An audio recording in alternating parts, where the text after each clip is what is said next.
মোদিজির মায়ের অপমানের যোগ্য জবাব দেবে বিহারবাসী। আমরা সবাই জানি রাজনীতির জায়গা, যেই রাজনৈতিক দল ভালো লাগবে, যার যেই পার্টি ভালো লাগবে, চেষ্টা করছি রাজনীতির জায়গায় যার যেই পার্টি ভালো লাগবে সেই পার্টির সঙ্গে কাজ করবে।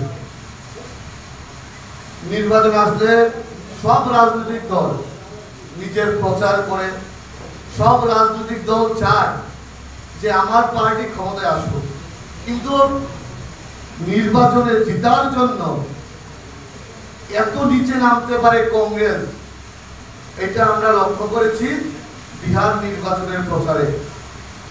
দেশের যশস্বী প্রধানমন্ত্রী নরেন্দ্র মোদীজি, ওনার স্বর্গীয় মা যিনি এই পৃথিবীতে নেই, ওনার মাকে নিয়ে রাহুল গান্ধী, তেজস্বী যাদবের জনসভার মধ্যে কুরুচিকর মন্তব্য, অসভ্য ভাষায় গালিগালাজ করা হয়। আমরা সবাই আমাদের মাকে শ্রদ্ধা করি, আমরা সবাই আমাদের মাকে ভালোবাসি, আমরা সবাই আমাদের মার স্থান আমাদের হৃদয়ে রাখি। আমরা গর্ব করে আমাদের ভারতবর্ষকে ভারত মাতা বলি। আজকে এই ভারতবর্ষে দেশের প্রধানমন্ত্রীর মাকে অপমান করা হচ্ছে, সেটার জবাব গোটা দেশের মানুষ দেবে।